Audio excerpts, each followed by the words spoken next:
I have two types of favorite DLCs. One is where it adds extra levels and expands the main story in a game. I know many don't like the idea of overextending their playtime if the base game is already long as it is, but for me, if I enjoy myself, a bit more extra never hurts. The other DLC type I enjoy is where the developers just straight up made an entire new campaign. It can be placed at any point in relation with the main story, but it is still standalone enough that you could even count it as its own thing.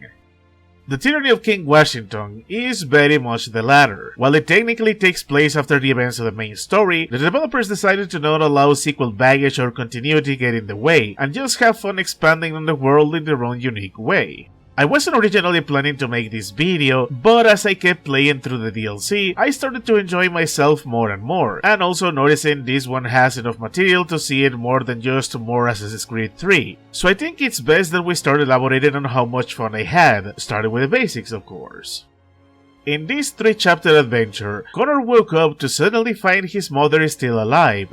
Before he can make sense of the situation, however, things become complicated. George Washington has acquired an Apple of Eden and is now laying siege to the colonies.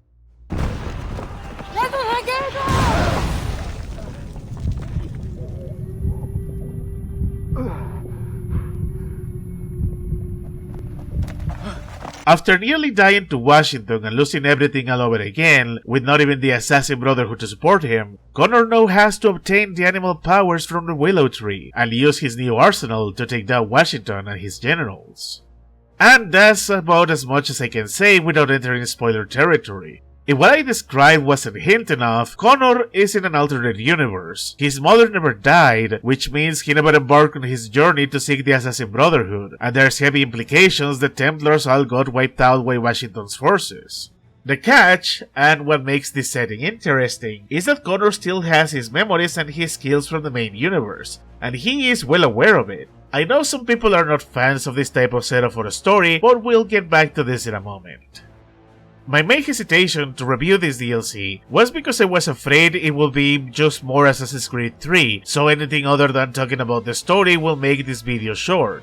But to my own surprise, the gameplay manages to be the most straightforward I've seen, while also adding its own fun little twist to the formula.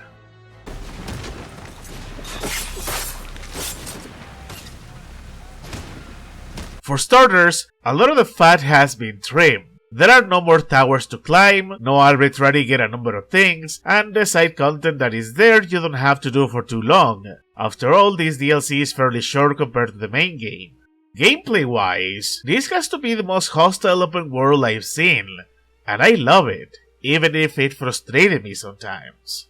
Since this is taking place in a post-revolution United States, it means the world in all 3 chapters is just swarming with enemies. The notoriety system is gone too. These soldiers can and will attack you on sight, and they are more relentless than ever. You can find yourself engaging with one small group, only for reinforcements showing up to support them, and running away anywhere near the roads is a bad idea since you risk running into even more enemies.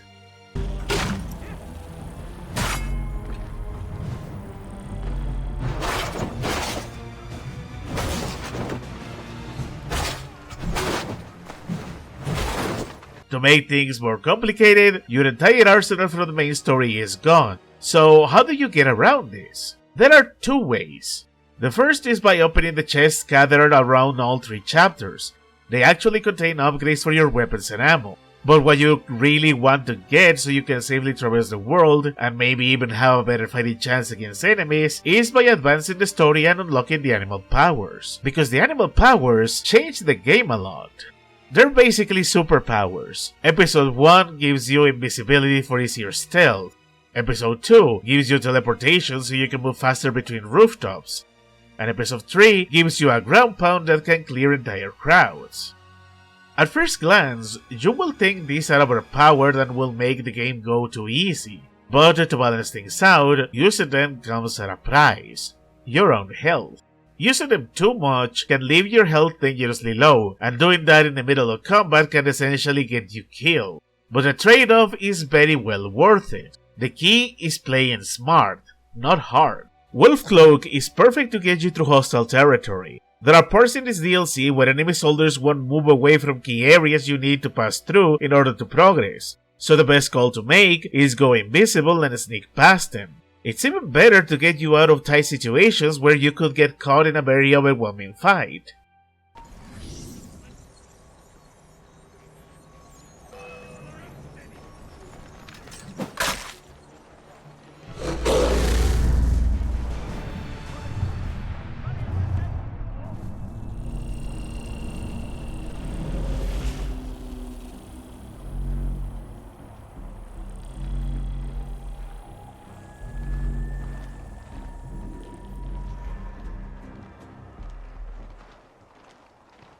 Eagle Flight makes episodes 2 and 3 fun to traverse by moving you super fast between areas. It is perfect also as an escape route, and to make combat even more intense by letting you perform a takedown if you use it while aiming at enemies. And you can even make a little combo chain if you want to thin out enemy forces while creating a way for your escape.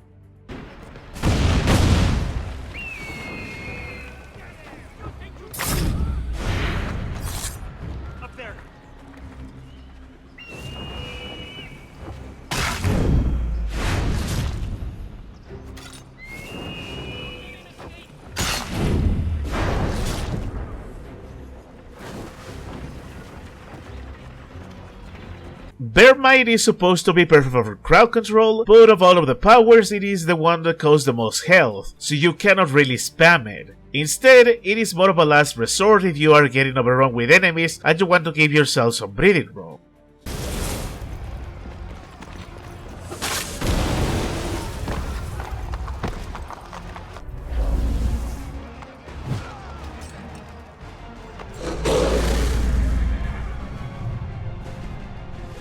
And of course, I almost forgot to mention, Wolf Cloak comes with an extra power. You can summon spirit wolves to help you take down enemies. These, however, have a much bigger cooldown time, so they are better used in stealth or to thin out enemy forces a bit. Quit muling you.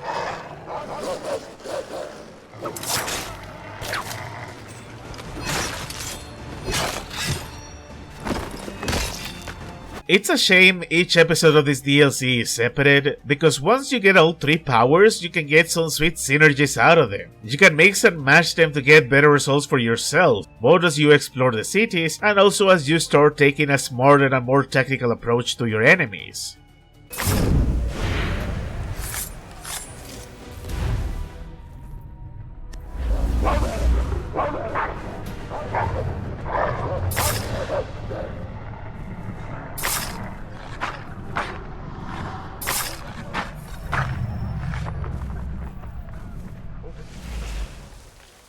Now, the one ingredient I feel would have made this setup always great was if the DLC had some really good side content.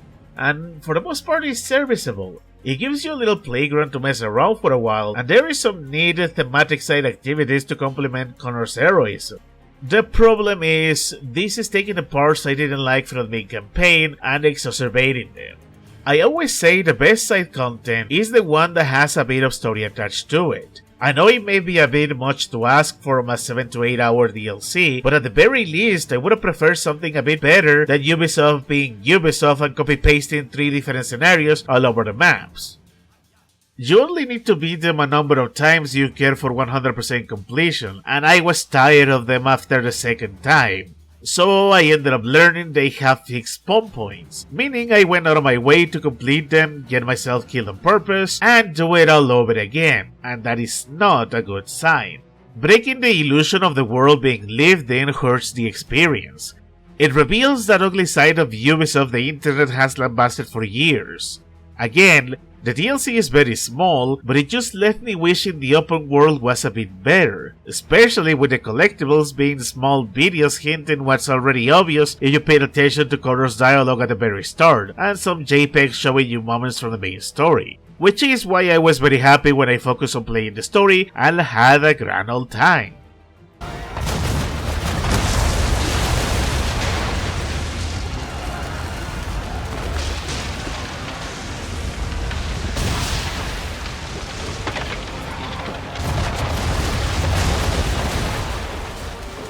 Because even if the Ubisoft open world formula is spotty in many places, their major forte continues to be story missions. And boy, do I love the story missions in this DLC. I believe developers can be at the top of their game if they are allowed to go wild with their ideas, and for an alternate universe where Washington is a deranged dictator, they ramped up the set pieces and the spectacle.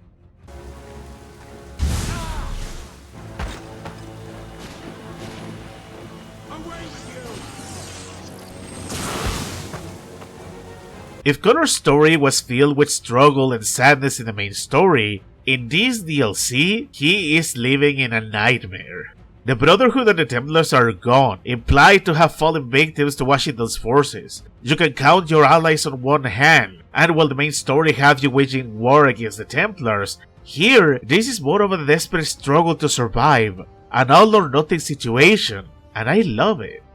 I don't want to get too much into spoilers, but each chapter deals a blow to the player's heart if you really got invested into the main story. Things that gave you motivation or a power trip get taken from you, the struggle getting harder, and the looming dread that, unless you come out victorious against Washington, Connor may be on a one-way trip to hell. Why did you disobey me, my son?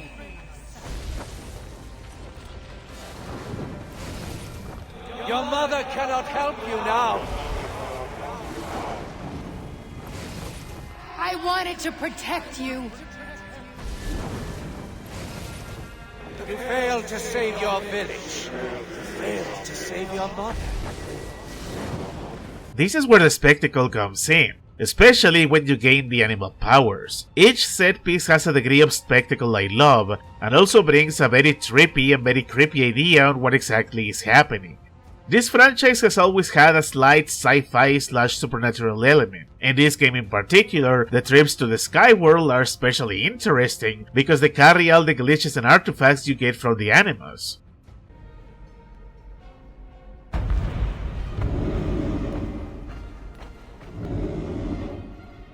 So it's hard to tell how much of this journey is actually how Connor is experiencing it versus how much is the animals doing its own thing, carrying some very interesting implications given how the main story ends.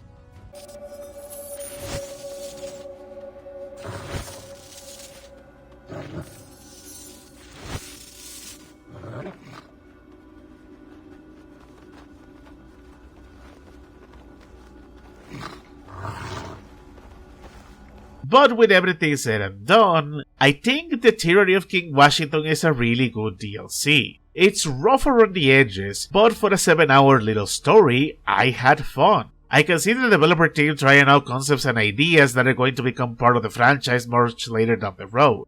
I can see why some people don't like it, given how self-contained it is, but for me that was part of the charm, and if anything, it's making me more curious to keep making my way through this franchise.